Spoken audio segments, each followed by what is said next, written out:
Hello hello hello hello hello hello online के शेरों से स्वागत है आपका द्विघात समीकरण के लेक्चर नंबर 2 में। और आज हम लोग बेसिक से थोड़ा ऊपर उठेंगे अब। ठीक है, मैंने बेसिक बता दिया था, जो बताया था उसका मैं रिकेप करवा दूंगा। और आप लोगों को अगर क्वाड्रेटिक इक्वेशन मतलब ये चैप्टर अगर आपको नहीं आता है तो आप बस बने रहिए एंड तक। आपका लेवल जीरो से बिल्कुल एडवांस तक चला जाएगा। ठीक है, मैं लास्ट में मतलब धीरे धीरे जो क्वेश्चन का लेवल होगा वो थोड़ा मैं इंक्रीज करूंगा, लेकिन धीरे धीरे। ठीक है, स्टेप बाय स्टेप। तो आज हम लोग रिकेप करेंगे प्रीवियस क्लास का और द्विघात समीकरण के मूल गुणनखंड विधि से निकालेंगे, मतलब फैक्टराइजेशन मेथड से। ठीक है, और क्वेश्चन प्रैक्टिस, और इसी पर हम लोग आज करने वाले हैं क्वेश्चन प्रैक्टिस। रिकेप में मैंने जनरल फॉर्म बताई थी, हाँ है ना। मैंने जनरल फॉर्म बताई थी क्वाड्रेटिक इक्वेशन की। जो जनरल फॉर्म होती है वो क्या होती है? A x square plus b x plus c बराबर 0। ठीक है, जहां पर a comma b comma c क्या होते हैं? Belongs to real number. इसको पढ़ते हैं क्या? Belongs to. मैथमेटिक्स में आगे आपको मिलेगा। ठीक है, बिलोंग्स टू। मैं यहाँ पर लिखूं कि ये सारे मतलब ए बी सी सब क्या है? रियल नंबर है। तो यहाँ पर हम लिखने के लिए हम लोग क्या कहते हैं? बिलोंग्स का लगाते हैं। मतलब इसमें किसमें बिलोंग करता है? जैसे आप रुदौली से बिलोंग करती हो, ठीक है, तो ये किसमें बिलोंग करता है? ये रियल नंबर में बिलोंग करता है। ठीक है, और यहाँ पर दूसरी चीज लिखनी पड़ेगी क्या? कि ए बराबर कभी 0 नहीं हो। ठीक है, ये होता है इसका जनरल फॉर्म। और यहाँ पर ए बी सी सब पता ही है क्या होगा। ए होता है coefficient of X square, B होता है coefficient of X and C होता है कांस्टेंट टर्म या फिर कोएफिशिएंट ऑफ एक्स की पावर 0। ठीक है, ये हो गया। इसके बाद मैंने ये भी बताया था ना कि इसके रूट्स क्या होते हैं। एक होता है अल्फा, दूसरा क्या होता है? बीटा। और मैंने बताया था अल्फा प्लस बीटा मतलब sum of roots is equal to minus b by a, ये होता है। और product of root is equal to c by a. ठीक है, ये भी मैंने बताया था। तो ये फॉर्मूला आपको याद होगा। आज इसी पर हम लोग सवाल करने वाले हैं। फिर हम लोग प्राइम फैक्टराइजेशन से, गुणनखंड विधि से रूट्स निकालना, मूल निकालना सीखेंगे। आगे बढ़ते हैं। अब देखो ध्यान से, जो दिया हुआ जितना मैंने पढ़ाया था उसी पर सवाल तो ये सारे सवाल आपके इंपॉर्टेंट है। ठीक है, ऐसा सवाल बोर्ड एग्जाम में आता है।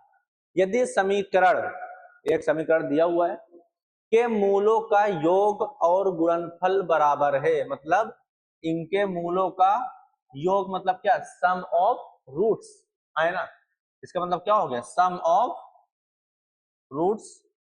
ठीक है, और गुणनफल, गुणनफल मतलब क्या? Product of roots. इसका मतलब हो जाएगा जो मैंने बताया अभी, प्रोडक्ट ऑफ रूट्स। तो मैं POR लिखूंगा आपसे और इसको लिखूंगा SOR। तो यहां पर सवाल क्या बोल रहा है? बोल रहा है कि ठीक है, इसके सम ऑफ रूट्स और प्रोडक्ट ऑफ रूट्स आपस में क्या है? बराबर है। मैं लिख देता हूं क्या? सम ऑफ रूट्स मतलब SOR is equal to POR। ये तो बोल रहा है, तो मैंने ये लिख दिया। SOR मतलब क्या? अगर मैंने मान लिया इसका जो रूट्स है वो क्या है? Alpha plus sorry alpha comma beta, दो रूट है, एक अल्फा है दूसरा बीटा है। तो सम ऑफ रूट्स मतलब इनका योग क्या हो जाएगा? अल्फा प्लस, और इनका गुणनफल अल्फा इंटू बीटा। तो अल्फा प्लस बीटा क्या होता है? अभी मैंने पीछे बताया था minus b by a. Minus b by a is equal to c upon a, यही तो होता है। अब देखो ध्यान से, यहां से अगर मैं आपसे पूछूं ए की वैल्यू क्या होगी बताइए, बी की वैल्यू क्या होगी बताइए, सी की वैल्यू क्या होगी बताइए। बताओ ए की वैल्यू क्या होगी? Coefficient of X square. अब देखो यहाँ पर कोएफिशिएंट क्या होता है, मैंने किसका पूछा? एक्स स्क्वायर का पूछा। तो एक्स स्क्वायर वाला टर्म कहां पर है? ये वाला है ना। ठीक है, जैसे ही उस टर्म में पहुंचो जहां पर वो वेरिएबल मिल जाए जिसका कोएफिशिएंट निकालना है, तो जिसका निकालना है, किसका निकालना है? एक्स स्क्वायर का निकालना है, उसको हाथ से बंद कर दो। तो मैंने इसको हाथ से देखो बंद कर दिया। तो इसके बाद जो दिखाई देगा वही क्या हो जाएगा? कोएफिशिएंट हो जाएगा। ठीक है, यहाँ पर क्या दिखाई दे रहा है? ठीक है, फिर आता है बी। बी क्या होता है? कोएफिशिएंट ऑफ एक्स होता है। तो इसमें होगा एक्स, है ना। यहाँ पर जिसका पूछा है कोएफिशिएंट ऑफ एक्स पूछा है, तो एक्स को क्या कर दो? हाथ रख दो उसके ऊपर, तो अब क्या दिखाई देगा 6, और प्लस का 6 दिखाई देगा, तो मैंने क्या लिख दिया 6, ठीक है भाई, +6 या फिर 6 लिखो, कोई बात नहीं। फिर आता है सी क्या होता है कांस्टेंट टर्म, तो क्या है बताओ 4 की, समझ में आया कि नहीं आया? तो बस यहाँ वैल्यू पुट कर दो, बस काम खत्म। तो माइनस ये पहले से ही लगा हुआ है, लगा दिया मैंने। बी यहाँ पर हो जाएगा 6, ए हो जाएगा के, और सी हो जाएगा 4 के, और ए हो जाएगा के यहां से आ जाएगा के बराबर -6/4, तो के बराबर -3/2। सिंप्लीफाई करोगे ना, 3 दूनी 6, 2 दूनी 4, -3/2, option number Agra. Next one is, देखो ध्यान से, बोल रहा है यदि -1/2 समीकरण दिस का मूल है तो के का मान है, ठीक है। तो यहां पर बोल रहा है कि यदि -1/2 इसका रूट्स है, इसका एक रूट है ना, तो बोल रहा है के की वैल्यू क्या होगी। अब मुझे ये बताओ, कोई भी नंबर अगर किसी क्वाड्रेटिक इक्वेशन, किसी क्वाड्रेटिक ही नहीं किसी भी इक्वेशन अगर रूट्स है, तो पक्का वो नंबर उस इक्वेशन को सेटिस्फाई करेगा, ठीक है। अब सेटिस्फाई करने का मतलब कि वेरिएबल की जगह हम रखेंगे उसको, तो LHS बराबर क्या हो जाएगा RHS। मैंने बताया था रूट्स का मतलब, मूल का मतलब यही होता है, ठीक है। तो यहाँ पर इसका मतलब ये हुआ कि इसको अगर मैं वेरिएबल की जगह पर रखूंगा तो LHS बराबर क्या हो जाएगा RHS। अब बताओ मुझे यहाँ पर वेरिएबल क्या है, x है, वेरिएबल क्या है x है, तो यहाँ पुट x बराबर -1/2। जो वेरिएबल है उस यहाँ पर देखो, अब क्वाड्रेटिक इक्वेशन चैप्टर में आपको वेरिएबल x ही मिलेगा, ठीक है। तो यहाँ पर x की जगह पर मैंने क्या रख दिया -1/2, तो सेटिस्फाई होना चाहिए, करते हैं। तो -1/2 का क्या हो जाएगा होल स्क्वायर, -k इंटू -1/2 -5 बराबर क्या 0, मतलब क्या ये बराबर 0 होना चाहिए ना, LHS बराबर RHS होना चाहिए। तो 1/4 माइनस माइनस प्लस k/2 -5/4 बराबर क्या 0। एलसीएम कितना होगा 4 हो जाएगा, यहाँ पर बचेगा 1, यहाँ पर 2 टू द 4, तो 2k -4 बराबर 0। तो यहाँ से हो जाएगा कितना, ये हो जाएगा 2k -4 बराबर क्या, ये 4 इंटू 0 0, तो k बराबर हो जाएगा 2, k बराबर क्या आ गया 2, ऑप्शन नंबर बॉम्बे। समझ में आ रहा है? तो जो बोलेगा वो करना है, कॉन्सेप्ट जो मैंने बताया बस उतना छोटा सा कॉन्सेप्ट है कि अल्फा बीटा उसके रूट होते हैं, सम ऑफ रूट्स क्या होता है अल्फा प्लस बीटा, मतलब क्या -b/a, और alpha into beta product of root, उनके गुणनफल का क्या होता है c/a। बाकी ABC क्या होती है, कोएफिशिएंट ऑफ A क्या होता है कोएफिशिएंट ऑफ h स्क्वायर, और B क्या होता है कोएफिशिएंट ऑफ x, और C क्या होता है कांस्टेंट होता है, ठीक है। बस इतने में आपका सवाल हो जाएगा। और रूट्स का मतलब, मूल का मतलब क्या होता है कि अगर मैं उसको वेरिएबल की जगह रखूंगा तो इक्वेशन क्या हो जाएगी सेटिस्फाई हो जाएगी, ठीक, मतलब LHS बराबर क्या हो जाएगा RHS हो जाएगी। क्लियर, रिकैप मैंने करवा दिया जितना मैंने पढ़ाया था, आगे बढ़। यदि x बराबर 0.2 इस इक्वेशन का एक मूल है तो k का मान बताओ। इसका मतलब क्या हुआ, अगर मैं इसको इस वेरिएबल में पुट करूंगा है ना, तो LHS बराबर RHS हो जाएगा। तो पुट कर दो, तो 0.2 का होल स्क्वायर -0.4 के बराबर 0, बोलो, ठीक है। 0.2 का मतलब ये हुआ कि 5 पक्का ना, इसका मतलब क्या होता है, इसका मतलब होता है 0.5, इसका मतलब क्या होता है 0.5। अगर मैंने यहाँ पर लिखा 2/5, ये कितना होगा 0.4 होगा ये। अब ये फ्रैक्शन आपको, नंबर को डेसिमल को फ्रैक्शन में लिखना आना चाहिए, बेसिक वाले, ठीक है। यहाँ पर ये 0.2 कितना होगा 1/5, 1/5 में करूंगा तो यहाँ पर क्या करूंगा, तो यहाँ से जब मैं करूंगा ये, तो मैंने यहाँ पर 0 बढ़ाया, पॉइंट लगाया, ये हो जाएगा 5 दूनी, तो इसका मतलब ये हुआ, इसको मैं लिख सकता हूँ 1/5 का माइनस, अब 0.4 कैसे आएगा, तो 2/5 2/5, 5 चौक 20, ठीक है, इंटू क्या, k बराबर 0। तो 1/25 माइनस 2k/5 बराबर क्या, एलसीएम 25, 1 माइनस 10k, 5 5 जा 25, तो 5 2 जा 10, k बराबर क्या, 0। तो 1 माइनस 10k बराबर 25 इंटू 0, 0, 10k बराबर 1, तो k बराबर 1/10, मतलब क्या, 0.1, k की वैल्यू क्या आ गई, 0.1। चुड़ैल आंसर समझ में आ गया नहीं आ गया, ठीक है, 3 4 चुड़ैल। आगे बढ़ते हैं। यदि x बराबर 2 और x बराबर 3 समीकरण के मूल हैं, अब इसके दो रूट होते हैं, दोनों अभी तक एक ही देता था, उससे हम लोग सेटिस्फाई करवा लेते थे। अब यहाँ पर दो चीजों की वैल्यू निकालनी है, k की वैल्यू निकालनी है, m की वैल्यू निकालनी है, इसलिए इनको क्या देना पड़ा, दोनों रूट्स देने पड़े। समझ में आ गया। अगर एक ही वेरिएबल होता, मान लो k होता, m ना होता, तो एक ही रूट देता, काम हो जाता, ठीक है। यहाँ पर दो रूट दिया गया है, तो जब ये दोनों इसके रूट्स हैं, इसके मूल हैं, तो पक्का इसको रखने पर, अगर मैं वेरिएबल की जगह पर इसको रखूंगा तो इक्वेशन क्या हो जाएगी, सेटिस्फाई हो जाएगी, मतलब एलएचएस बराबर आरएचएस हो जाएगा। अगर मैंने इसको रख दिया फिर भी क्या हो जाएगा, क्लियर है। एक बार इसको रख दो, एक बार इसको रख दो, ठीक है। तो पहला मैं x बराबर 2 रख रहा हूं, पुट x बराबर 2 हो जाएगा 3 2 का स्क्वायर माइनस 2k इंटू क्या 2 प्लस 2m बराबर 0।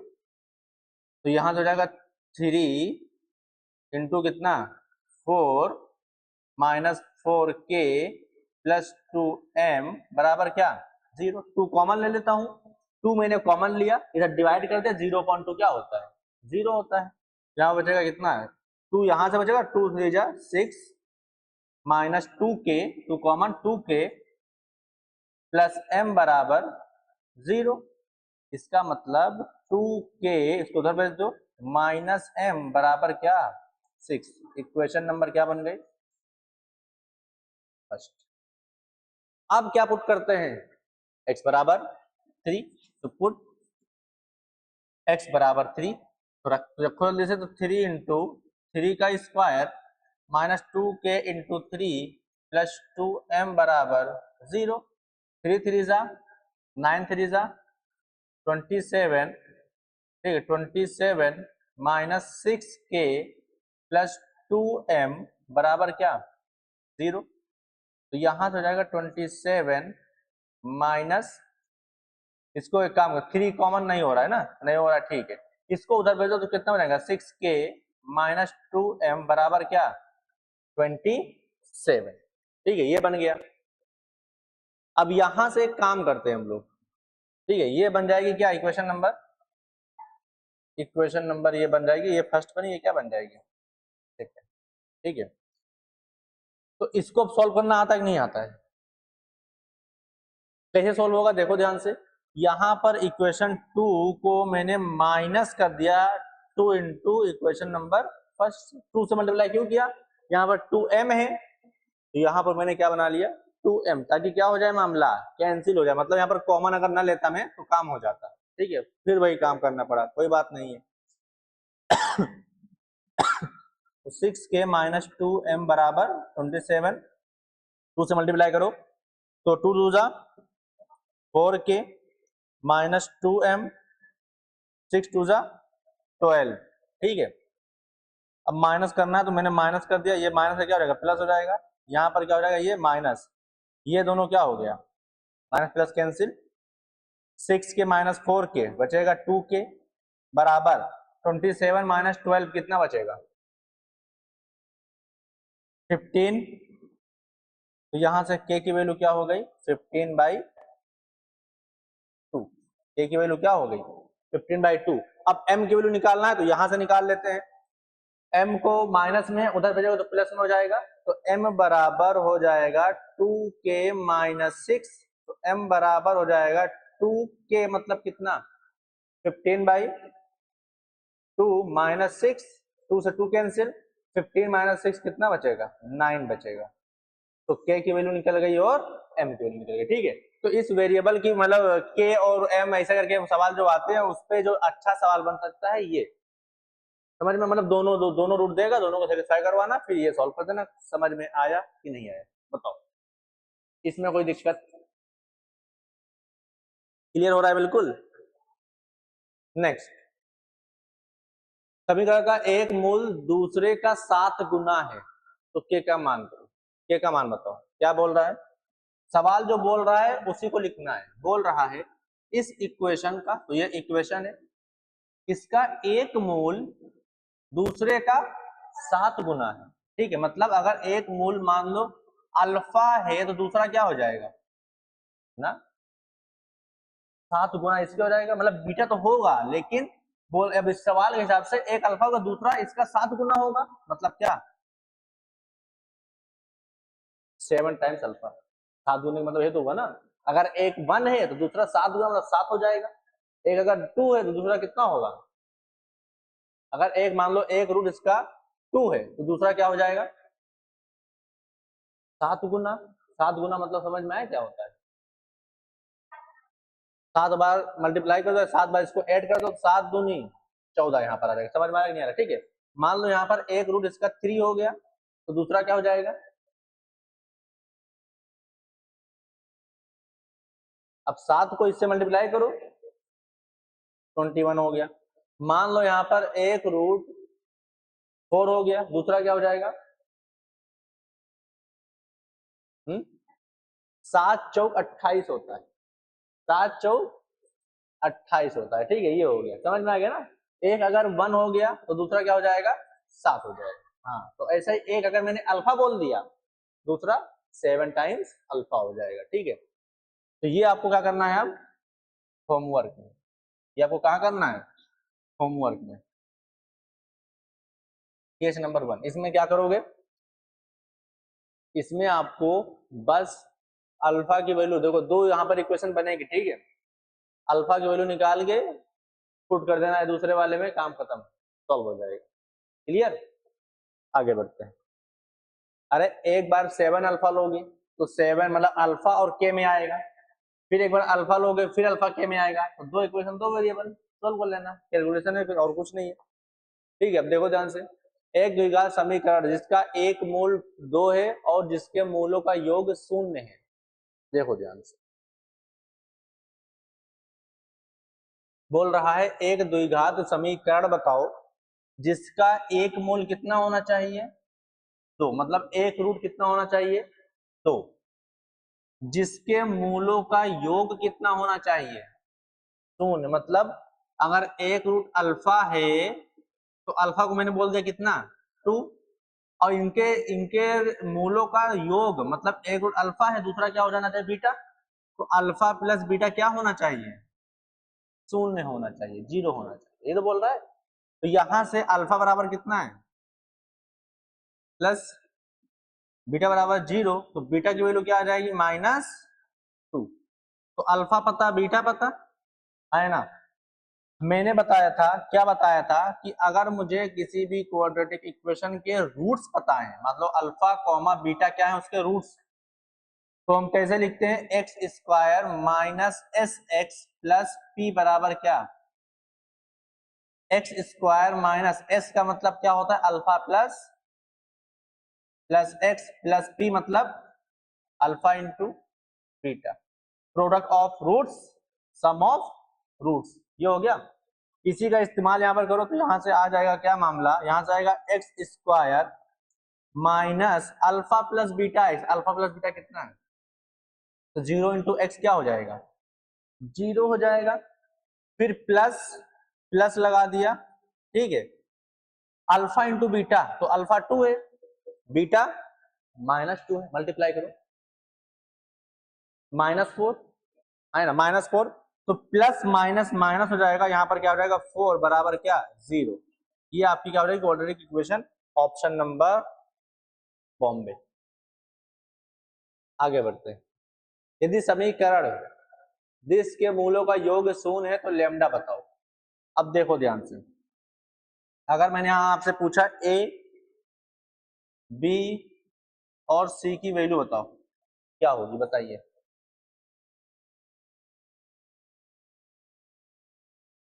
ए बी सी की वैल्यू बताओ।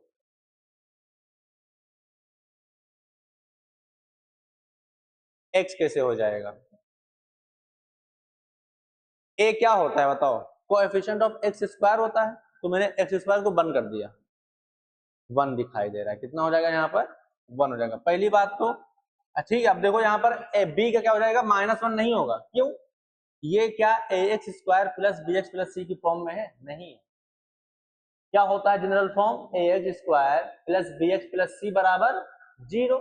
यहाँ पर तो बराबर ये बैठा हुआ है, तो पहले इसको हम लोग उस फॉर्म में कन्वर्ट करेंगे। तो देखो ध्यान से, अब यहाँ पर अगर आपको डायरेक्ट ऐसे मिलता है तो आपको कन्वर्ट करना पड़ेगा, ठीक है, इसीलिए जनरल फॉर्म बताई जाती है। तो ये एक्स स्क्वायर हो जाएगा -x बराबर मल्टीप्लाई करो 2 लेमडा x, इसको लेमडा पढ़ते हैं, ठीक है, मैं लिख दे रहा हूं लेमडा, इसको पढ़ते हैं माइनस लेमडा, यही तो होगा। इसको इधर लाओ, तो x square minus x minus 2 lambda x plus lambda बराबर क्या? यहां से एक्स स्क्वायर माइनस, देखो एक्स क्या हो रहा है? कॉमन हो रहा है, तो माइनस एक्स मैंने कॉमन ले लिया, अंदर बचेगा 1 प्लस 2 लेमडा, यहां पर आएगा एक्स प्लस लेमडा बराबर क्या? बोलो, यही होगा। अब देखो ये ए एक्स स्क्वायर ये किस फॉर्म में आ गया देख लो, a x square plus b x plus c बराबर, बस यहां से कंपेयर करके निकालो। तो ए बराबर यहां से हो जाएगा, ए बराबर कितना होगा? 1 होगा। बी बराबर देखो, तो x का कोएफिशिएंट होता है, तो x को मैंने बंद किया, मुझे दिखाई दिया क्या? -1 प्लस 2 लेमडा। c बराबर क्या हो जाएगा? लेमडा, ठीक है। तो यहाँ पे मैंने ये पूछा था, समझ में आया कि नहीं आया? ठीक है, ये हो गया। तो आपको ये सीखने को मिल गया है कि कभी भी अगर इक्वेशन उल्टे सीधे दी हुई हो तो पहले उसको कन्वर्ट करेंगे फिर निकालेंगे, क्योंकि जो a होता है वो कोएफिशिएंट ऑफ एक्स स्क्वायर होता है, जो b होता है वो कोएफिशिएंट ऑफ x होता है, जो c होता है कांस्टेंट होता है। तो यहाँ पर देखो कोएफिशिएंट ऑफ x अगर मैं निकालूंगा तो यहाँ पर -1 आ रहा है, लेकिन यहाँ से भी तो कुछ आ रहा है, इसलिए इसको सिंप्लीफाई करके इस फॉर्म में लिखना है, फिर निकालना है। समझ में आ गया होगा?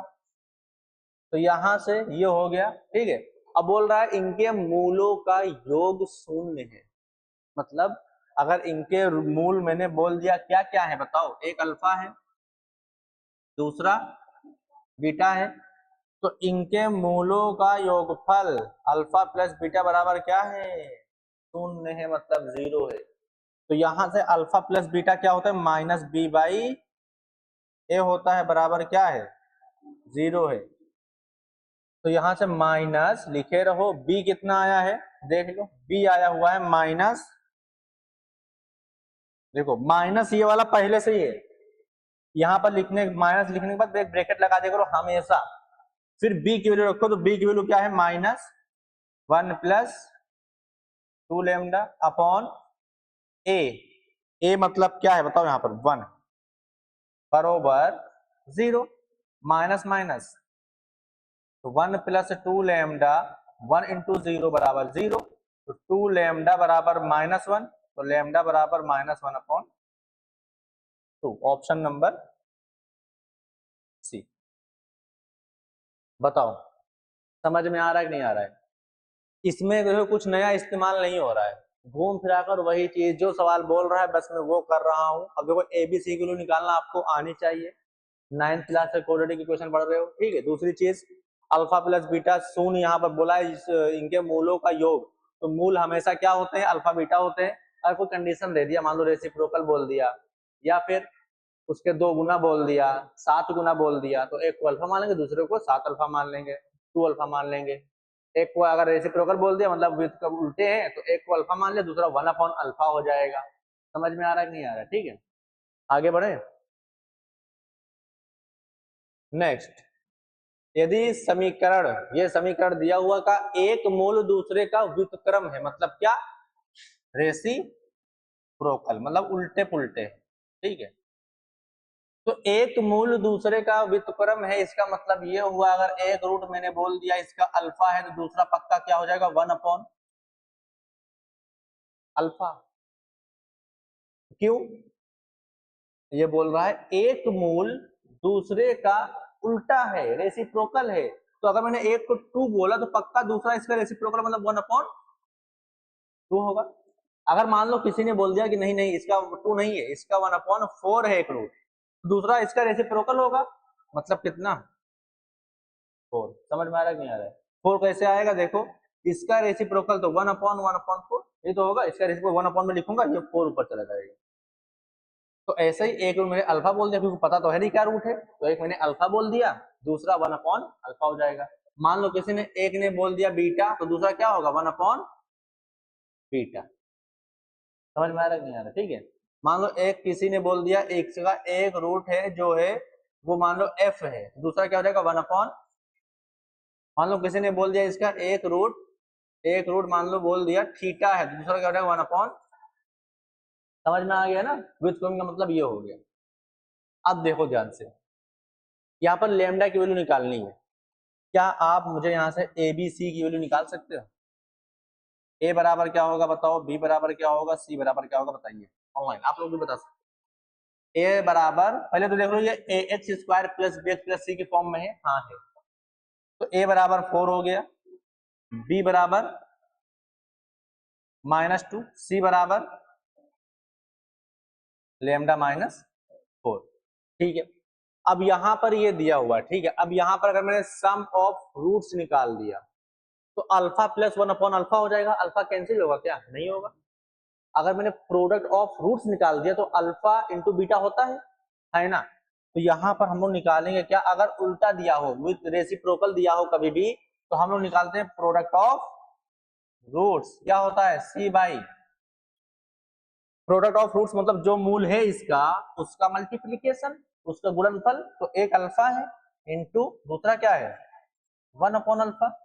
इस सवाल में 1/अल्फा है, बराबर सी क्या आया है? सी आया है लेमडा अपॉन लेमडा -4। ए कितना आया है? 4 आया है। ये क्या हो गया? तो यहां से लेमडा -4 बराबर 4, 4 इंटू 1 कितना 4, तो लेमडा बराबर 4 + 4 8, ऑप्शन नंबर। तो अगर कभी भी एक मूल दूसरे का रेसिप्रोकल दिया हो, ये सारे सवाल देखो मैं इंपॉर्टेंट स्टार स्टार लगा नहीं रहा हूं, सारे सवाल कैसे हैं इंपॉर्टेंट। जितना सवाल मैं करवा रहा हूं उससे एक सवाल बाहर नहीं आएगा, ठीक है। तो यहाँ पर आप कॉन्सेप्ट सीखो। यहाँ सीखने को ये मिला कि कभी भी अगर मूल जो है रूट्स जो है वो अगर रेसिप्रोकल दिए हो, व्युत्क्रम में दिए हो, तो हम लोग पक्का से इस्तेमाल करेंगे प्रोडक्ट ऑफ रूट्स या फिर मूलों का गुणनफल। क्लियर? आगे बढ़ता हूं, ठीक है। अब देखो मान लो यहां पर दिया होता क्या कि इस इक्वेशन का एक मूल दूसरे का व्युत्क्रम नहीं, दूसरा बोल देता निगेटिव है। मतलब एक अगर अल्फा है तो दूसरा -अल्फा हो जाएगा, एक अगर 4 है दूसरा -4 हो जाएगा, ठीक है। तो वहां पर हम प्रोडक्ट ऑफ रूट्स ना लगाते। क्यों? अल्फा एक अगर अल्फा दूसरा कितना होगा -अल्फा, तो प्रोडक्ट ऑफ रूट्स एक होगा, ये तो -अल्फा² बन जाएगा। अल्फा कैंसिल हो गया क्या? नहीं। तो वहां पर हम लोग इस्तेमाल करेंगे सम ऑफ रूट्स -b/a। तो सम ऑफ रूट मतलब क्या? अल्फा प्लस दूसरा रूट क्या है -अल्फा, कट जाएगा ये -b/a। तो यहां से -b/a बराबर क्या होगा 0 होगा। तो -b बराबर क्या हो जाएगा 0। यही आपका आंसर, इसे सॉल्व करोगे -b जो भी होगा उस हिसाब से आंसर हो जाएगा। तो ये कब दिया हो? जब का नाम है दिया हो एक रूट एक मूल दूसरे का निगेटिव हो, ठीक है, ऋणात्मक हो। समझ में आ गया कि नहीं आ गया? तो ये भी सवाल बन सकता है, ये मैंने करा दिया, कभी दिखा सवाल तो निपटा देना। आगे बढ़े। देखो गुणनखंड विधि द्वारा द्विघात समीकरण का हल, ठीक है। तो फैक्टराइजेशन से हम लोग द्विघात समीकरण का हल कैसे निकालते हैं आप लोगों को पता होगा, लेकिन आधी आधी अधूरी बात आप लोगों को पता है। मैं जैसे करा रहा हूँ स्टेप वाइज वैसे ही करना है, आपका कोई भी सवाल फंसेगा नहीं।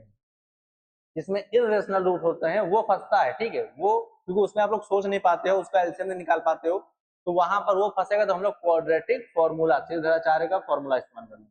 क्लियर? तो यहाँ पर देखो ध्यान से क्या होता है, तो जो जनरल फॉर्म होती है क्वाड्रेटिक इक्वेशन की वो क्या होती है, फिर से बोलो, ax स्क्वायर प्लस सी बराबर 0, यही होता है, ठीक है। अब आपको यहाँ पर अंडरस्टूड है कि A B C real number होगा, ए बराबर 0 नहीं होगा, ठीक है। तो यहाँ पर सबसे पहला सवाल, अब देखो इसमें 3 टर्म है, ठीक है, तो ये पूरा टर्म 0 हो सकता है, नहीं हो सकता है? हो सकता है, कोई दिक्कत नहीं है। कांस्टेंट भी 0 हो सकता है, ये कभी 0 नहीं होगा, ठीक है। तो मान लो किसी इक्वेशन में सिर्फ ये वाला टर्म लिखा हुआ, मान लो लिखा हुआ है 2x स्क्वायर बराबर 0, अब बताइए इसके रूट्स क्या होंगे, ये पूछ लिया, पूछ सकता है। तो यहाँ पर एक्स स्क्वायर बराबर 0/2, 0/2 कितना होता है, 0 होता है, तो x बराबर प्लस माइनस अंडर रूट 0, एक भी स्टेप में गायब नहीं कर रहा हूँ, ये हो जाएगा। तो x बराबर प्लस माइनस रूट 0 का मतलब क्या होता है, 0 होता है, तो प्लस माइनस 0 ऐसा कुछ होता है क्या, नहीं होता है, तो ये x बराबर क्या हो जाएगा, 0 हो जाएगा। क्लियर? दूसरा सवाल, मान लो दे दिया कि यहाँ पर लिखा हुआ है 4x स्क्वायर माइनस 8 बराबर 0, मतलब x स्क्वायर तो रहेगा ही रहेगा, पक्का है, उसके साथ में मान लो कांस्टेंट आ गया, ठीक है, और x वाला टर्म नहीं है, कांस्टेंट वाला आ गया, इसको कैसे सॉल्व करेंगे, तो यहाँ से देख लो 4x स्क्वायर बराबर क्या हो जाएगा, 4 2 जा, तो x स्क्वायर बराबर क्या, x बराबर प्लस माइनस अंडर रूट 2, तो इसका एक रूट होगा +2 और दूसरा रूट होगा माइनस, मतलब +2 नहीं, माइनस प्लस रूट 2, ठीक है, दूसरा क्या होगा -√2। समझ में आया? ये वाला जैसे ये अगर देखो, अगर तीनों टर्म हो तब टफ होता है, तीनों टर्म नहीं है, सिर्फ 2 है, 1 है, तो काम बहुत आसान होता है। ये हो गया। तीसरा सवाल, ठीक है, सॉरी इसके लिए। तीसरा सवाल ऑनलाइन, तीसरा सवाल तो क्या बोल रहा है, मान लो यहाँ पर लिखा हुआ एक्स स्क्वायर -4 बराबर 0, तो इसको कैसे सॉल्व करेंगे बताओ, x बराबर 4, एक्स स्क्वायर बराबर क्या 4, तो x बराबर प्लस माइनस अंडर रूट 4, तो x बराबर एक बार 2 आएगा और एक बार -2 आएगा। चौथा सवाल, अभी x स्क्वायर के साथ में कांस्टेंट टर्म था, अब x स्क्वायर के साथ में x वाला टर्म आ जाए, ठीक है, तो मान लो यहाँ पे लिखा हुआ है एक्स स्क्वायर -4x बराबर 0, ऐसा भी तो हो सकता है, हाँ हो सकता है। तो बच्चे यहाँ पर करते क्या है, देखो ध्यान से, एक्स स्क्वायर बराबर क्या हो जाएगा 4x, x से ये क्या हो गया, तो x बराबर क्या आ गया 4, ये क्या है, गलत है, ये क्या है, गलत है, क्यों, क्वाड्रेटिक इक्वेशन के कितने रूट्स होते हैं, 2 होते हैं, समझ में आ गया। तो यहाँ पर मैं बना देता हूँ खोपड़ी, डेंजर है, ऐसी गलती कभी मत करना, ऐसी गलती बच्चे करते हैं, 95% बच्चे ऐसी गलती करते हैं, डेंजर है, समझ में आ गया, ठीक है। तो यहाँ पर ये सॉल्व कैसे होगा, देखो ध्यान से, तो यहाँ से ऐसे ही मतलब इस बराबर 0 ही करना है, उसके बाद यहाँ से x क्या ले लो, x -4 बराबर, तो यहाँ पर या तो x बराबर 0 होगा या फिर x -4 बराबर क्या होगा, तो x बराबर 0 आ गया, इसका एक रूट, दूसरा x बराबर 4 आ गया, समझ में आ गया कि नहीं आ गया, ठीक है। तो ये हो गया, ये देखो यहाँ पर दोनों दो रूट आ गए, यहाँ पर एक ही आ रहा था, क्लियर, ठीक है। तो इसमें देखो अगर 2 टर्म दिया हो तो ऐसे करेंगे, ठीक है।